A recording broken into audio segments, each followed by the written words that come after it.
Bismillahirrahmanirrahim. Alhamdulillah wassalatu wassalamu ala rasulillah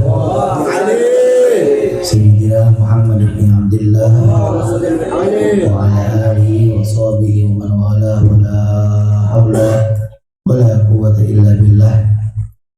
Qala subhanaka la ilma lana illa ma 'allamtana innaka antal alimul hakim. Rabbi shrah li sadri wa yassir li amri wa hlul 'uqdatam min lisani yafqahu qawli. Mujahid Nabi wa ali amma ba'du.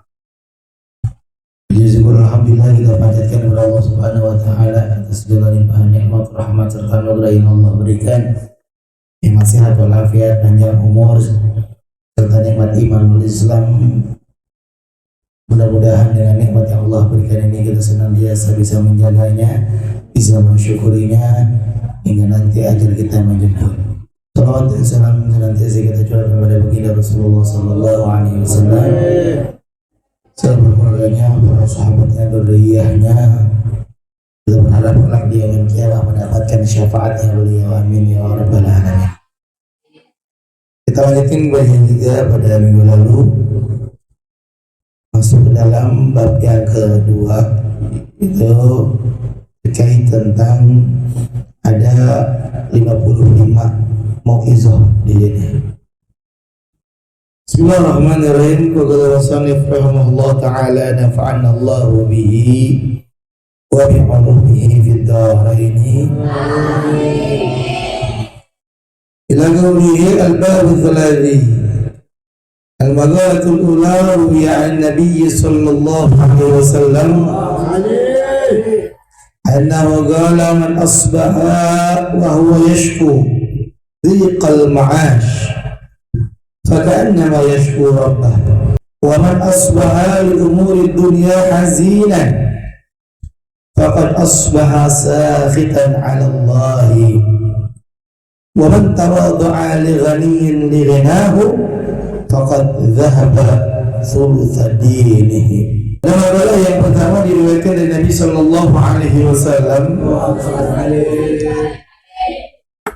Beliau mengatakan bahwa man asbaha wa huwa yashku dhiqal ma'ash, barang siapa yang di pagi hari dia mengadu kepada manusia tentang susahnya hidup. Apa kata baginda Rasulullah sallallahu alaihi wasallam? Fa ka'annama yashku rabbahu. Maka seakan-akan dia mengadu kepada Allah Subhanahu wa taala. Orang yang pagi harinya itu sudah mengadu kepada Allah, ya, itu tukang ngeluh nih. Tukang ngeluh terhadap kehidupan yang ada, tidak mensyukuri nikmat yang Allah berikan kepada dia. Pagi-pagi udah ngeluh. Ini tentang apa? Dikamah susahnya hidup.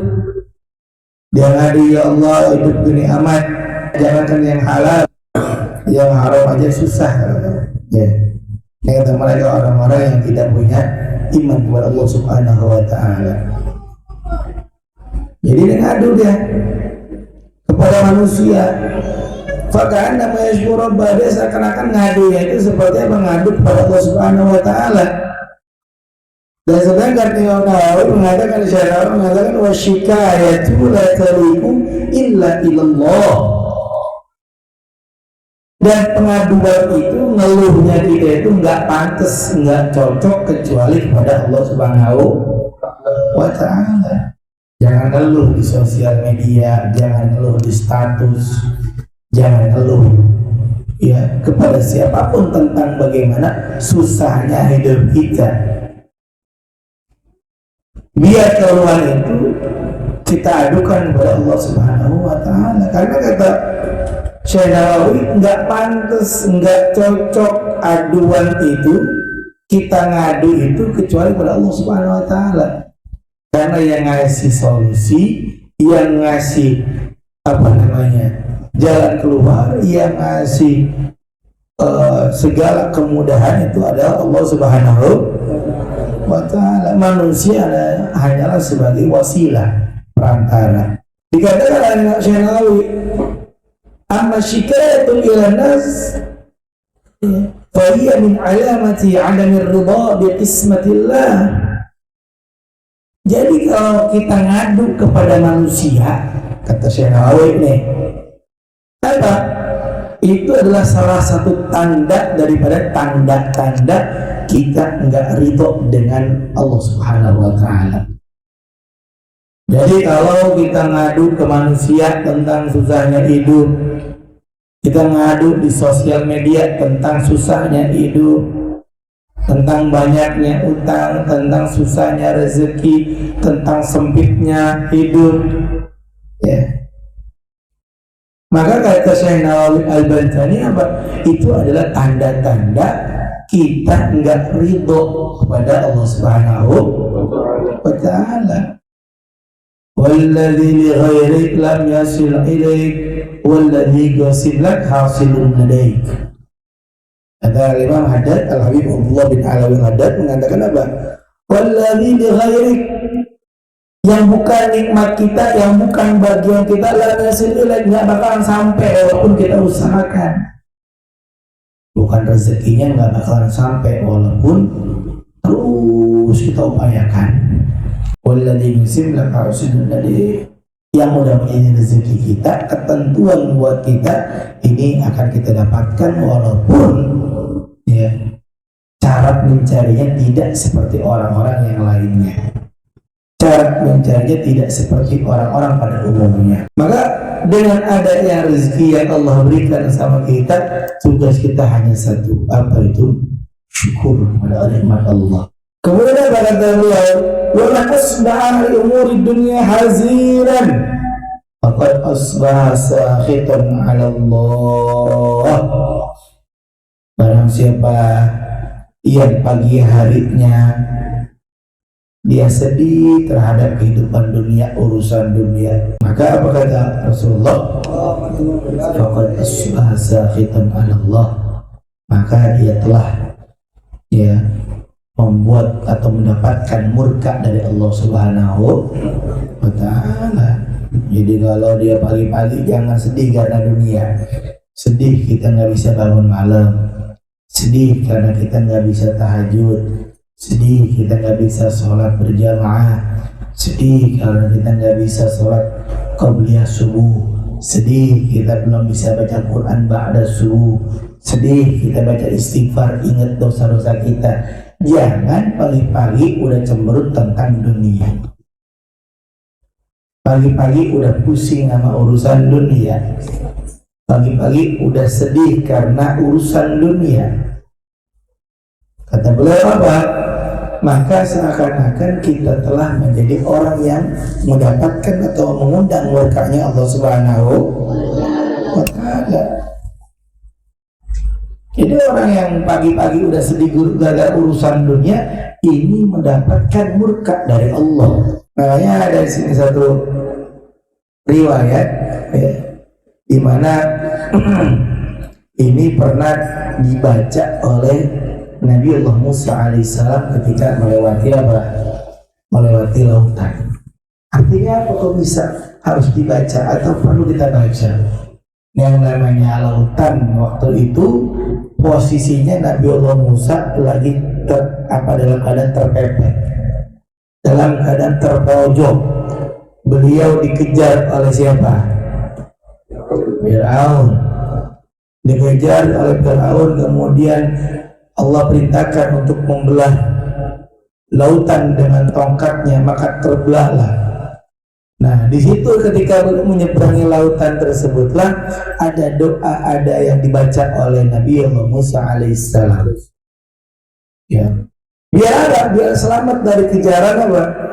Fir'aun, biar selamat daripada kesusahan, biar selamat daripada ya ketakutan beliau. Karena kalau ketangkep oleh Fir'aun dan konco-konconya, ini Nabi Allah Musa dengan Bani Israel saat itu akan dimusnahkan oleh Fir'aun, akan dibunuh oleh Fir'aun, akan dibinasakan oleh Fir'aun. Nah, apa yang dibaca oleh beliau? Ya, baca doa bareng-bareng. Bismillahirrahmanirrahim. Allahumma lakal hamdu wa ilaikal mushtaka wa antal musta'an wa la hawla wa la quwwata illa billahil aliyyil azim.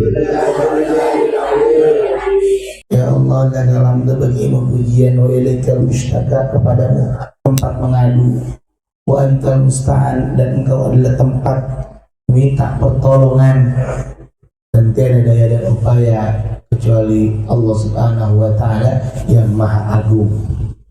Jadi ya, tempat mengadu kita kepada Allah, tempat minta tolong kita kepada Allah. Kalau minta tolongnya masih sama dukun, ini berarti belum ya sesuai dengan apa yang kita baca setiap sholatnya. Apa? Iyyaka na'budu wa iyyaka nasta'in. Hanya kepada engkau kami menyembah, dan hanya kepada engkau kami minta pertolongan. Jangan nama dukun, jangan nama paranormal, jangan nama tukang sihir. Minta sama Allah. Kita puyang, kita susah dalam hal rezeki, minta sama Allah. Kita puyang punya masalah, minta sama Allah. Punya bini susah dibilangin, minta sama Allah. Punya bapak merugul, minta sama Allah. Punya anak susah dididik, minta sama Allah. Semuanya minta sama Allah. Minta sama Allah, ya Allah, ya engkau yang muqallibal qulub, engkau yang baik-baikan hati, membolak-balikkan hati. Maka jadikanlah hati anak saya lembut, jadikanlah anak hati saya itu condong kepada agamamu, akhlaknya bagus, dzurriyyahnya salehah. Itu minta sama Allah. Nah, kita sebagaimana doanya hamba-hamba Allah Subhanahu wa Ta'ala, apa? Rabbana hab lana min azwajina wa dhurriyyatina waj'alna, doa yang baik. Ya Allah, hari ini dia bikin saya kesel, maka berikanlah dia rezeki yang banyak. Begitu. Itu doa bukan buat dia doang, kembali ke kita. Apa kata mereka? Wa anta kadzalik. Kalau kita doain orang, ya kita nggak tahu, dia nggak tahu kita doain, itu doanya hakikatnya buat kita. Ya. Jadi kalau kita kesalahan orang, jangan doain yang jelek, doain yang bagus. Dan bahkan apa? Lebih bagus lagi ketika orang itu nggak tahu kalau kita lagi doain. Kita doain tuh, ya Allah, fulana ada teman saya yang bikin jengkel pada pagi hari ini, maka jadikanlah dia orang yang ilmunya bermanfaat, ilmunya barokah, sukses dunia akhirat. Itu balik ke kita tuh doanya. Ya, doanya balik ke kita. Itu kalau kita pernah dengar tuh, di balik kesuksesan seorang Ari Ginanjar, bukan Ari Abdul Aziz, bukan. Ya, Ari Ginanjar. Siapa Ari Ginanjar? Itu yang punya menara di atas lafaz Allah. Ya, kalau kita mau ke Ciputat itu lewat jalan Simatupang, TB Simatupang, itu kelihatan lafaz Allah. Itu gedungnya dia, ISQ. Ya, lama dulu tahun 2000-an viralnya. Kalau sekarang udah nggak terlalu viral.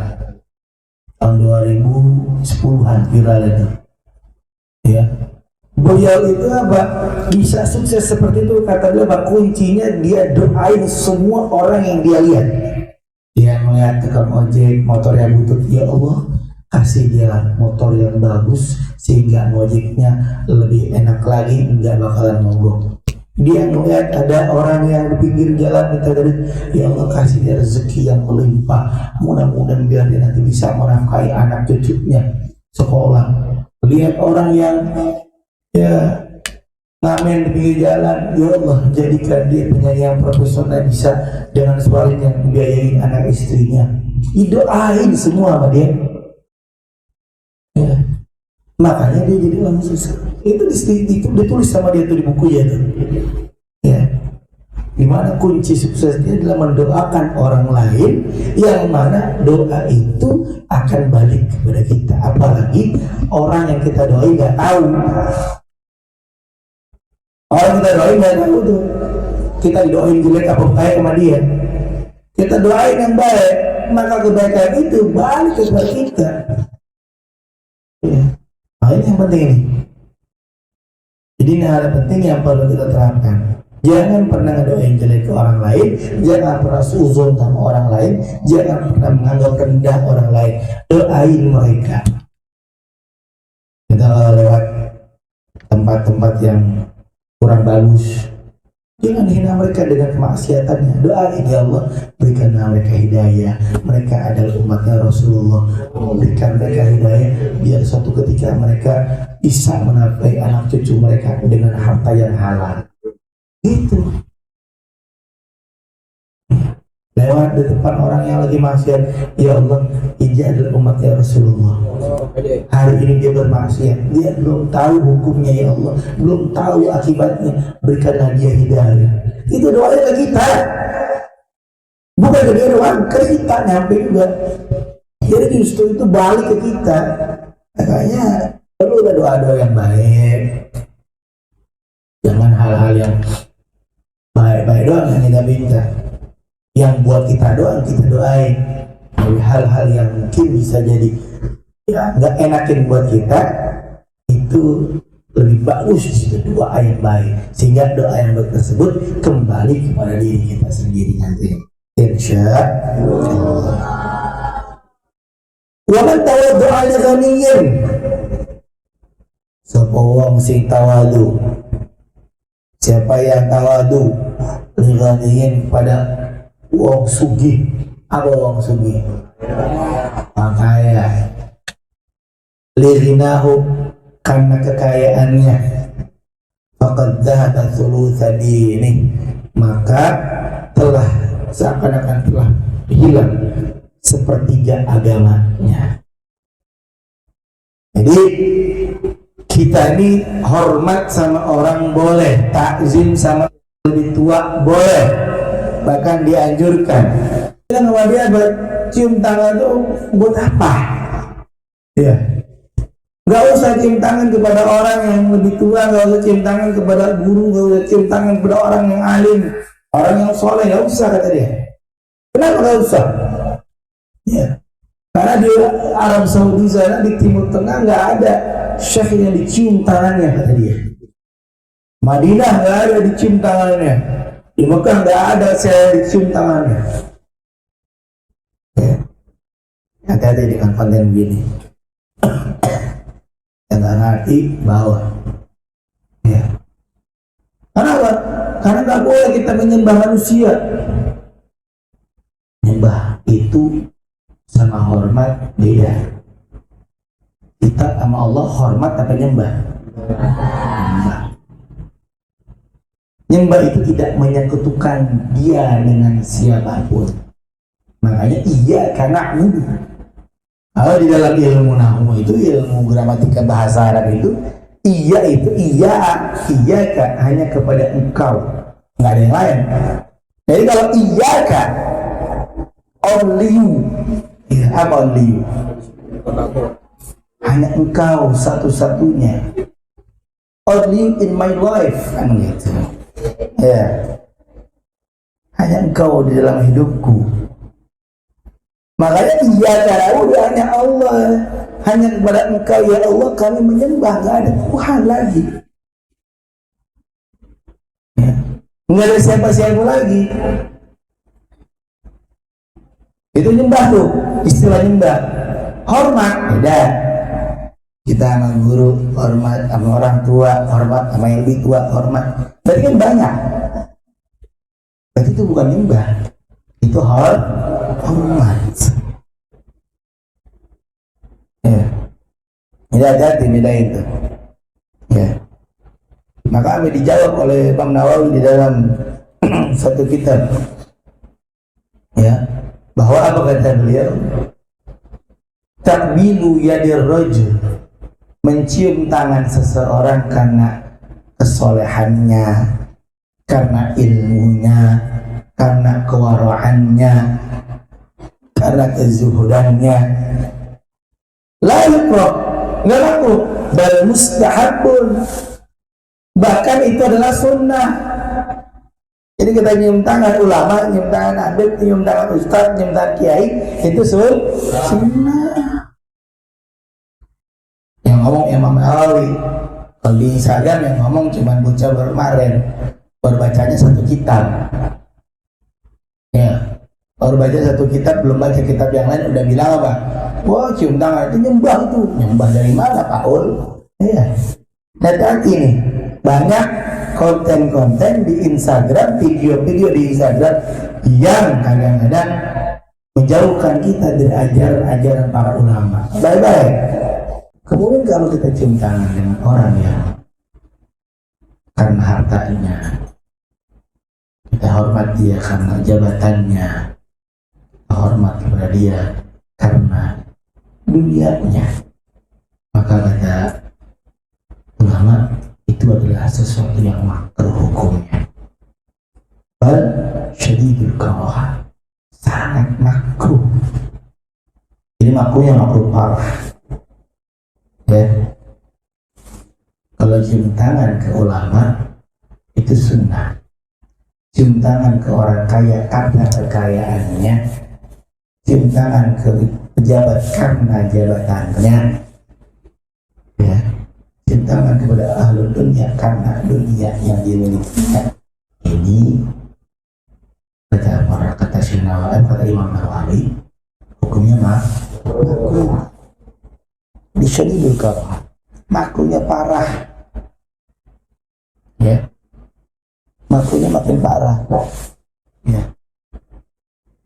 Makanya, ya, nggak boleh cium tangan ke orang kaya karena kayanya, karena duitnya, ya. Jadi kita hormat ke orang kaya, udah. Kalaupun harus cium tangan karena tuanya aja. Nah, kalau ulama baru sebalikannya. Ya, betul-betul kita cium tangannya, takzim karena ilmunya. Beliau dulu, ya, ulama itu cium tangan sama gurunya. Gurunya cium tangan ke gurunya lagi. Gurunya cium tangan ke gurunya terus sampai siapa? Sampai Rasulullah Sallallahu Alaihi Wasallam. Jadi kenapa kita cium tangan kepada ulama itu barokah? Kita cium tangan kepada ulama itu berkah, bernilai berkah, karena tangan mereka ini musalsal. Mereka cium tangan ke gurunya, guru cium tangan ke gurunya lagi, terus sampai cium tangan mereka kepada sahabat, sahabat cium tangan kepada baginda Rasulullah SAW. Itulah yang dibutuhkan di dalam ilmu agama, at-tasalsul fid din, at-tasalsul fi sanad, ya, fi sanadil ilmi. Ya. Kebersambungan sanad ilmu itu sangat penting. Ke siapa dia belajar dan berujung pada siapa dia ngambil ilmunya. Jadi bukan sekedar hanya belajar. Kalau sekarang udah ada AI, ada Google, serba ada. Ya. Mau nanya apa aja ada di Google.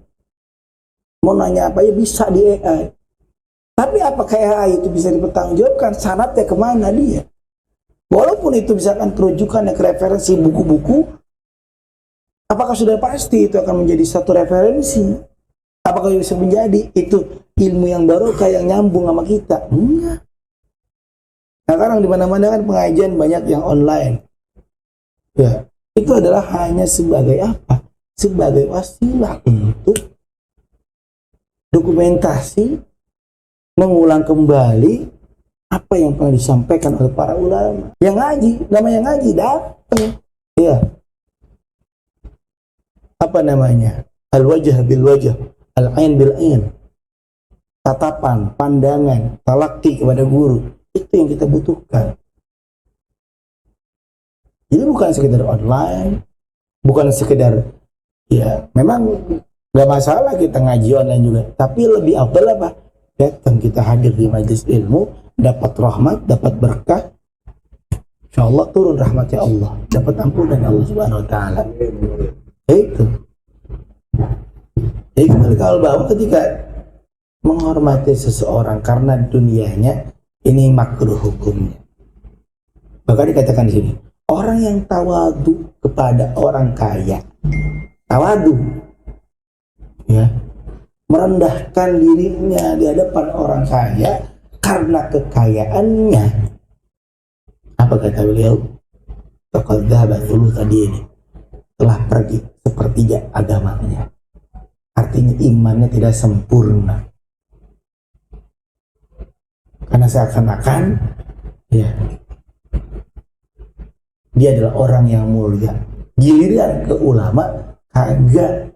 Jangan sampai kita termasuk salah satu hadis baginda Rasulullah sallallahu alaihi wasallam.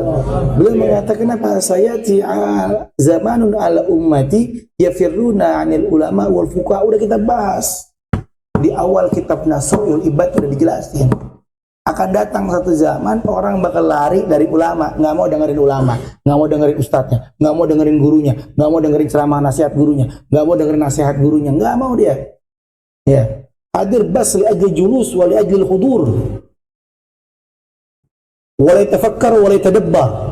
Dia nggak mikir, nggak merenungi apa yang disampaikan oleh gurunya. Apa kata Allah? Kata Rasulullah, ibtalahum bi thalathat bayyiyat. Allah akan berikan dia bencana, 3 bencana. Apa? Yang pertama, sallallahu alaihim sultanan zaliman. Allah kasih mereka pemimpin yang zalim. Yarfa'u barakah min kasbihim. Allah angkat keberkahan dari hidupnya, dari rezekinya, dari hidupnya, dari ilmunya. Habis ilmu nggak ada manfaat karena nggak ada adabnya, karena tidak menghargai gurunya, tidak menghargai ulama. Wa yakhrujuna minad dunya bighairi iman. Ini yang terakhir. Na'udzubillah min dzalik. Ya. Allahumma sallimna wal afiyah. Ya. Apa kata beliau? Keluar dari dunia tanpa membawa iman. Mati, naudzubillah min dzalik, suul khotimah. Naudzubillah. Ya kan ada narasi gitu. Kita yang udah tahu ilmunya kadang ngeremehin. Ya. Kita ini ngaji ini pakai kitab nih. Apa yang Anda jelasin ada di kitab. Apa yang Anda jelasin itu adalah perkataan daripada hadis baginda Rasul. Apa yang Anda jelasin itu adalah penjelasan dari Syekh Nawawi Al-Bantani. Bukan pendapat Anda pribadi, bukan. Ya. Bukan. Tapi ini adalah murni daripada pendapatnya ulama, dari hadisnya baginda Rasulullah Shallallahu Alaihi Wasallam. Kalau kita saja yang ngerti ilmu, yang ngaji, nggak tahu adab sama kitab kita nggak tahu adab terhadap kaul ulama, nggak tahu adab sama hadis Nabi, bagaimana yang nggak ngaji? Iya, kita yang ngaji nih, yang ngerti ilmu, yang katanya tolibul ilmi, kita nggak bisa menghargai, beradab pada hadis Nabi. Bagaimana mereka yang nggak ngaji? Inilah yang akhirnya apa? Allah angkat keberkahan. Sekarang waktu nggak ada berkahnya. Kita baru minggu kemarin, malam Sabtu kemarin kita kumpul di sini, udah nggak kerasa malam Sabtu hari ini ketemu lagi. Ya. Waktu terasa cepat. Umur kita terasa cepat. Ya. Kalau zaman dulu kita masih ngerasain lamanya belajar, lamanya ujian, ketemu ujian lagi lama. Sekarang enggak. Ketemu ujian lagi, langsung apa? Liburan. Dari tahun ke tahun tuh kerasa cepet banget. Kenapa? Sudah nggak ada lagi yang namanya keberkahan. Kita sehari tuh bisa cepet, waktunya nggak kerasa. Ya, itu. Maka hati-hati. Ini banyak narasi-narasi di luar sana yang membuat tasyki, bikin kita ragu sama ulama. Nah, kita yang ngerti ilmunya, kita tahu hukumnya, kita tahu belajar ilmunya, kita sendiri nggak mau menghargai ulama, nggak mau menghargai kaul ulama, hadis Nabi Shallallahu Alaihi Wasallam. Lah udah, fantazir sa'ah, tunggu kehancuran umat Islam kan gitu. Ini rusaknya Islam itu bukan karena orang Kristen, bukan. Karena orang Islam itu sendiri yang rusak. Orang Islam itu sendiri yang ngancurin agamanya. Jadi bukan salah siapa-siapa, salah kita. Kita nggak bisa ngargain, kita nggak bisa ya betul-betul menghormati syariat Nabi. Akhirnya datang orang-orang perusak. Itu. Ya. Ada orang ahli tafsir, orang ahli Quran, hafal 30 juz, ahli tasawuf. Ya, dibilang apa? Liberal. Nah, dibilang liberal. Jadi jangan menilai orang, apalagi ulama. Ya. Kita ngambil manhajnya Abu Hasan Baharun. Kalau beliau bergaul dengan ulama siapapun, dengan pejabat siapapun, apa tujuannya? Khudma sofa watrah makadar. Itu prinsipnya. Ambil yang baik, buang yang buruknya.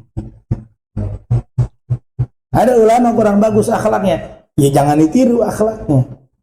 Ada yang baik dari dia, kita ambil. Macam-macam karangan, mubaligh banyak, ustadz ya banyak, penceramah ya banyak, kiai ya banyak. Karangan bahkan ada istilah apa namanya? Pergeseran nilai kiai.